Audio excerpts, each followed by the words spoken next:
coming at you with the 9 best tips for the Valheim Mistlands so that you can become King of the Mist. Alright, so after you've killed Gjall and gathered the torn spirits, you're going to need to get yourself a Wisp. And right back here's where I placed mine. It's got to be in darkness, so it's got to be at nighttime. And you can see this little wisp floating around it right now. And so at night they will gather and you can catch them. And you want to gather quite a few of these. They're also really handy to make lights with, but the most important thing that they can be used to make is a wisp light. A bound wisp to guide you through the mist. And you can see it here. I turned it on, and if I was in the mist, it would push the mist around away from you as you walk around. And when you're just in normal nighttime settings in the meadows or in the forest, it provides a light source. It can also be used in dungeons and stuff, so I find it very handy. Alright guys, so you're going to want to visit Haldor, the merchant. You should have already had him found, and you'll notice he's selling eggs now. They're 1,500 gold per egg, so if you think they're pricey at the grocery store, wow. You need 2 eggs, because you're going to need 2 chickens before you can start breeding them and hatching and making your more eggs and chicken meat.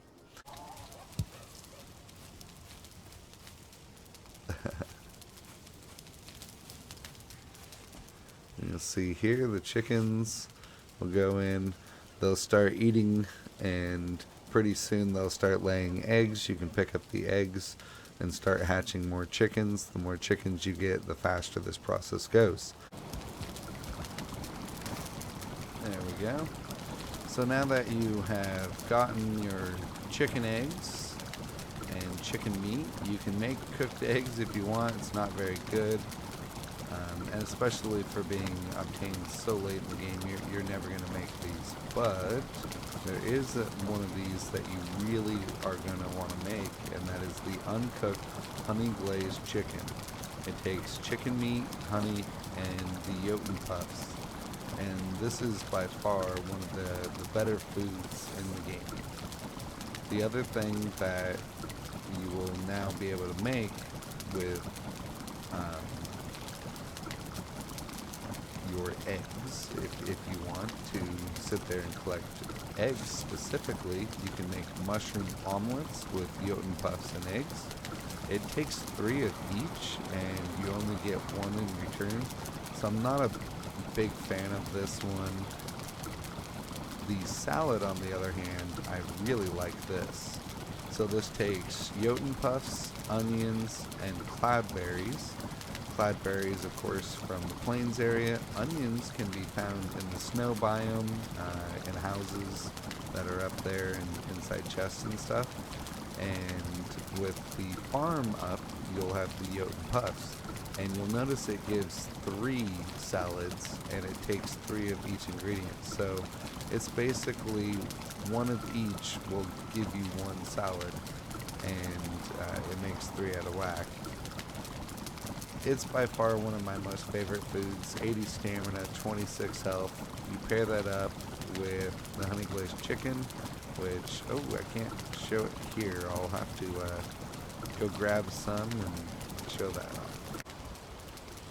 Alright, so one of the other things that you're going to need before you enter into the Mistlands is definitely come to your forge and make the black metal axe. You're going to need this to be able to cut down the trees that are in the Mistlands.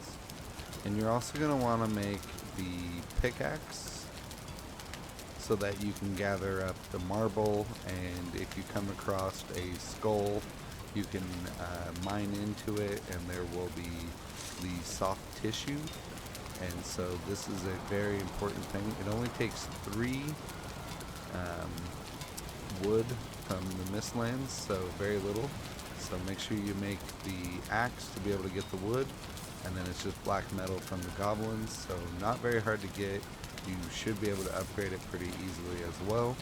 and it's going to be one of the required items that you're going to need before you enter into the Mistlands to be able to get all of the materials from the Mistlands.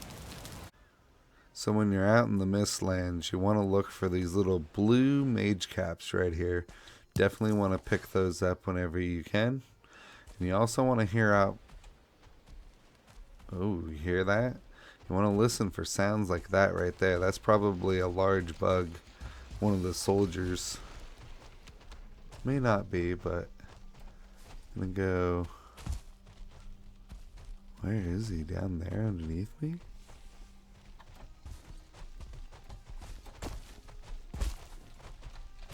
Oh, there he is. I do recommend that you have bone mass to fight these guys.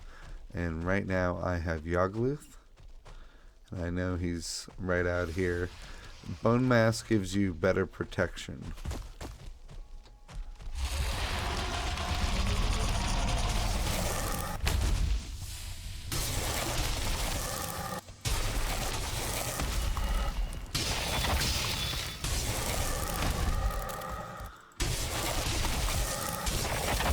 Oh man. So everybody always says, you know, first thing, go after Feather Cape and stuff.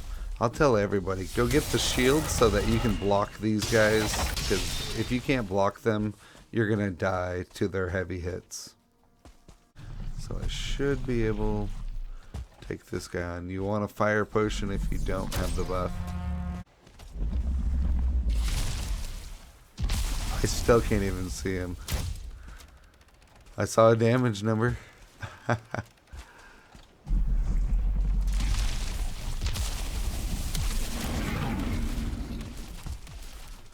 So what I'm doing right now is I fell off the top there so I could reload, reposition. I'll wait until he shoots again, and I'll shoot mine.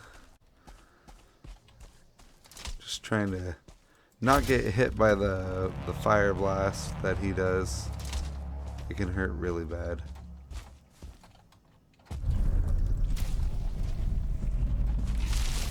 There, he finally shot again. There he is. Nice soft spot. Avoid the fire blast. Finish him here. And I thought there was a tick over here. I'm sort of hoping there is. Come here, tick. What are you doing there, tick? Alright, once they latch on, you can use a hammer to AoE hit and knock them off of you. So having some form of a hammer, it doesn't have to be the brand new hammer. You can use one of the iron sledges. You just need some form of AoE to knock them off of you.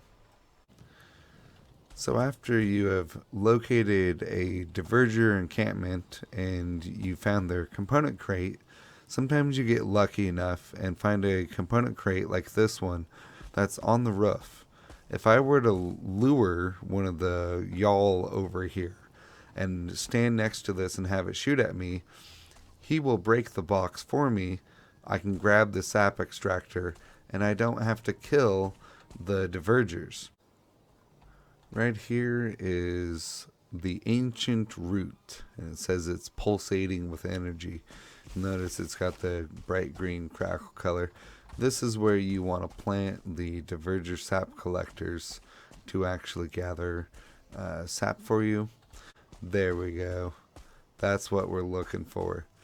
Jute puffs. You can sneak in from the plain zone right on the edge of the mist and grab jute puffs, and you can actually take them back to your farm and grow them. Alright.